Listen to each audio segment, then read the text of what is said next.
নমস্কার। বায়োম্যানিয়া by Sukanta sir এই বায়োলজির YouTube প্ল্যাটফর্মে সকলকে স্বাগত। আজকে আমরা যে বিষয়টা নিয়ে আলোচনা করব, নবম শ্রেণী থেকে একদম প্রথম চ্যাপ্টার। আমি তোমাদের সাথে যেভাবে দশম শ্রেণী আলোচনা করছি, নবম, দশম, একাদশ, দ্বাদশেরও যে সমস্ত সিলেবাস ভিত্তিক যেভাবে রয়েছে, চ্যাপ্টারের পর চ্যাপ্টার, টপিকের পর টপিক ধরে আমি ডিসকাশন করব। আজকে আমরা আলোচনা করব জীবন এবং তার বিচিত্র বা বৈচিত্র্য। এই জীবন এবং তার বৈচিত্র্যতার প্রথম ধাপেই যেটা আসে সেটা হচ্ছে আমরা জীব। এই পৃথিবী শুধুমাত্র জীব নেই, কিন্তু পৃথিবীতে জীবের সাথে সাথে জড় পদার্থও আছে। তো আমরা প্রথমে যেটা আলোচনা করে নেব সেটা হচ্ছে জীবনের বৈশিষ্ট্য। তাহলে কি বললাম? পৃথিবীতে জীব আছে, তার সঙ্গে সঙ্গে জড় পদার্থও আছে। তো আমরা প্রথমে আলোচনা করব জীবনের বৈশিষ্ট্য। তাহলে জীবন মানে এ পৃথিবীতে লিভিং, জীব মানে অবশ্যই লিভিং। তো লিভিং এর ক্ষেত্রে কি হয়? পুষ্টি বিপাক ঘটে।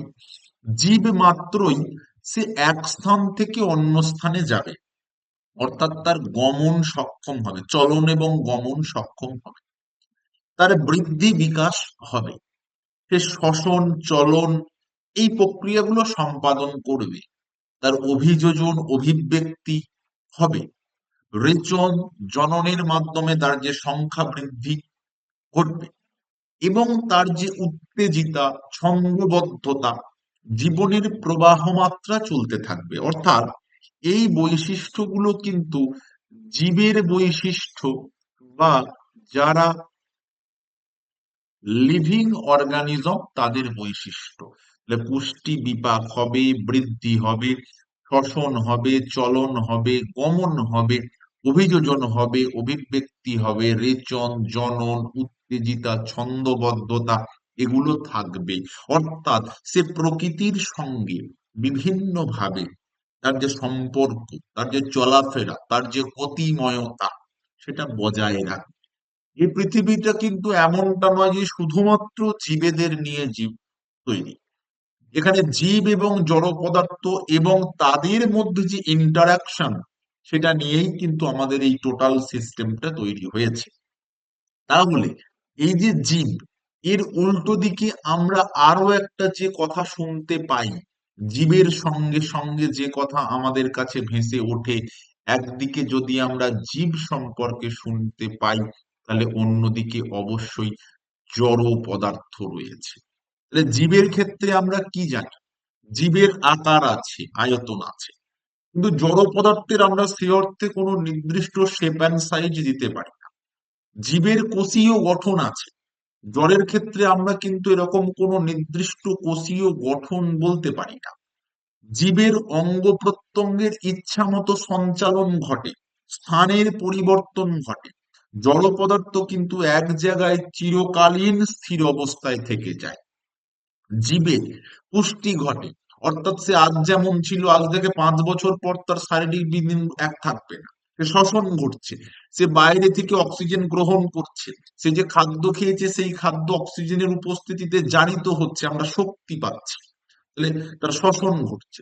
রেচন, যে খাবার সে খাচ্ছে, যে খাবারটার তার শরীরে প্রয়োজন নেই সেটা তার দেহ থেকে বার করে দিচ্ছে, অর্থাৎ এক্ষেত্রে তার কি ঘটছে? রেচন বা এক্সক্রিয়েশন ঘটছে। উদ্ভিদের বৃদ্ধি হচ্ছে, বিকাশ হচ্ছে, এবং অভিব্যক্তি ও অভিযোজন, সে এক পরিবেশে ছিল এবং তারপরে সে পরিবর্তিত পরিবেশে নিজেকে শিফট করছে এবং সেখানে অনুযায়ী তার নিজের ডেভেলপমেন্ট ঘটছে। সে একরকম ছিল আর এক রকম ভাবে নিজে উৎপন্ন হচ্ছে। অর্থাৎ জীব এবং জড় পদার্থের যদি আমরা খুব সিম্পলি ক্লাসিফাই করতে চাই, তাহলে জীবের ক্ষেত্রে যে সমস্ত লিভিং বৈশিষ্ট্যগুলো আছে, সেই লিভিং বৈশিষ্ট্যগুলো কিন্তু আমরা জড় পদার্থের ক্ষেত্রে খুঁজে পাই না। যেমন জড় পদার্থের ক্ষেত্রে কিন্তু কোনো সেলুলার স্ট্রাকচার বা কোষীয় গঠন নেই, বৃদ্ধি বিকাশ হয় না। অর্থাৎ জীবের ক্ষেত্রে যেগুলো হয়, জড় পদার্থের ক্ষেত্রে কিন্তু সেগুলো হয় না। This is the major difference between জীব এবং জড়। কিন্তু এমনটা নয় এই পৃথিবীটা শুধুমাত্র জীবেদের নিয়ে চলবে। এই পৃথিবীতে জীবেরও প্রয়োজন, জড় পদার্থেরও প্রয়োজন, কারণ জীব এবং জড় তাদের ইন্টারাকশনের ফলেই কিন্তু আমরা টিকে রয়েছি। এই জীব ও জড়ের পর আমরা আরো একটা জিনিস আলোচনা করব, সেটা হচ্ছে জীবন বিজ্ঞানের বিভিন্ন শাখা। এই জীবন বিজ্ঞানের শাখা যদি আমরা দেখি, তাহলে একটা হচ্ছে কি জীবন বিজ্ঞানের একদম মূল যদি আমরা শাখা বলি, তাহলে জীববিদ্যাকে আমরা দুটো ভাগে ভাগ করতে পারি। একটা হচ্ছে বটানি, আর একটা হচ্ছে ফিজিওলজি। ফিজিওলজি তবে এই যে জীববিদ্যা, এই জীববিদ্যাকে এই একটা জিনিস আমরা দেখতে পাই, অ্যাপ্লাইড বায়োলজি। অর্থাৎ বর্তমানে যত দিন যাচ্ছে বায়োলজিক্যাল আপগ্রেডেশন বাড়ছে, এটা হচ্ছে অ্যাপ্লাইড বায়োলজি। আর একটা ফলিত বায়োলজি, অর্থাৎ যে বায়োলজি এতদিন ধরে চলে আসছে, সাইটোলজি, তারপর ধরো তোমার মরফোলজি, অ্যানাটমি, ফিজিওলজি, এইগুলো কিন্তু আমরা দীর্ঘদিন ধরে শুনছি। কিন্তু বর্তমানে জীববিদ্যার সঙ্গে বিভিন্ন বিজ্ঞানের বিভিন্ন বিষয়ে আমরা বিভিন্ন রকম ভাবে সম্পর্ক খুঁজে পাই। সেগুলো যদি আমরা আলোচনা করার আগে একটা জিনিস দেখে নিই, মোটামুটি বায়োলজির সঙ্গে এখন খুব যুক্ত তো উদ্ভিদবিদ্যা এবং প্রাণীবিদ্যা, এ দুটো তো চলেই আসছে আমাদের। কিন্তু কি মাইক্রোবায়োলজি, জেনেটিক্স, ইকোলজি, শারীরবিদ্যা, মলিকিউলার বায়োলজি, ইভলিউশন, জৈব প্রযুক্তি, সামুদ্রিক বিজ্ঞান, অ্যানাটমি, এন্টোমোলজি, এগুলো কিন্তু বর্তমানে বিভিন্ন দিক আমাদের পরীক্ষায় কোনো এক বলে দেবে যে জেনেটিক্সে কি আলোচনা করা হয়, শারীরবিদ্যা বা ফিজিওলজিতে কি আলোচনা করা হয়, এই বিষয় থেকে কিন্তু প্রশ্ন হতে পারে।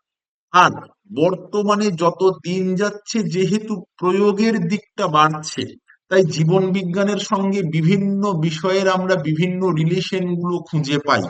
যেমন বেশ কিছু বিষয় আমাদের মনে রাখতে হবে, যেমন হচ্ছে বর্তমানে আমরা দেখছি বায়োফিজিক্স। বায়োফিজিক্স জীববিদ্যার সঙ্গে ফিজিক্সের সম্পর্ক। আমরা দেখছি কি বায়োকেমিস্ট্রি, বর্তমানে কিন্তু এটা অত্যন্ত জনপ্রিয় একটা টপিক, বায়োকেমিস্ট্রি। আমরা দেখছি কি বায়োনিক্স। বায়োনিক্স অর্থাৎ জীববিদ্যার যে তোমার পরিসংখ্যানগত যে সরি বায়োনিক্স বা জীব ইলেকট্রনিক্স যে বিদ্যাটা আমরা বলতে পারি। আমরা দেখছি প্যালিও বোটানি। প্যালিও বটানি আমরা দেখছি কি এন্টোমোলজি। এন্টোমোলজি আমরা দেখছি কি, আমরা দেখছি বায়োটেকনোলজি।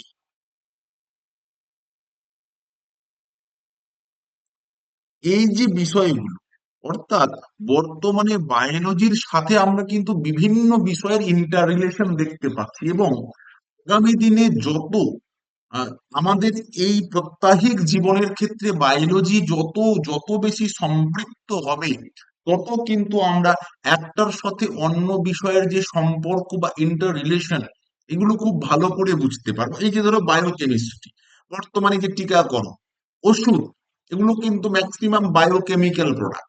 এই যে অ্যানাটমি, এই যে বায়োটেকনোলজি, অর্থাৎ আমরা এখন বায়োটেকনোলজির অ্যাডভান্সমেন্ট হতে হতে এমন একটা জায়গায় পৌঁছাচ্ছি, বলা হচ্ছে আগামী দিনে জেনেটিক্যাল প্রবলেমও কিন্তু এর দ্বারা সলিউশন করা যাবে। অর্থাৎ জিনগত রোগ, যে রোগ নর্মালি একবার হয়ে গেলে কোনোভাবে সারানো যায় না, তাকেও বলতে সলিউশন করা যায়। অর্থাৎ যত দিন যাবে, যত বিষয়গুলোর প্রয়োগ বাড়বে, মানুষের কাছে এই বায়োলজি সাবজেক্টটা আরো আরো নতুন ভাবে, নতুন আঙ্গিকে সে ধরা দেবে। এবং দেখা যাবে বিভিন্ন বিষয়ের সাথে এই জীববিদ্যার একটা ইন্টার রিলেশন তৈরি হচ্ছে। এটাই হলো কি জীববিদ্যার সাথে অন্যান্য বিদ্যার ইন্টার রিলেশন। আবার এই ইন্টার রিলেশনের উপর বেস করেই তৈরি হয়েছে কি বিভিন্ন রকমের বায়োলজির অ্যাপ্লিকেশন বা অ্যাপ্লাইড বায়োলজি। ফলিত বায়োলজি বা স্ট্যাটিক যে বিষয়টা, তার সঙ্গে সঙ্গে বর্তমানে পাঠ্য বিষয়ে অত্যন্ত জনপ্রিয় কিন্তু এই অ্যাপ্লাইড বায়োলজি। এর পরের দিন আমরা ক্লাস 9-এর আরো একটা টপিক পড়াবো। ততক্ষণ সকলে ভালো থেকো। এই টপিকটার আলোচনা এখানেই শেষ করলাম।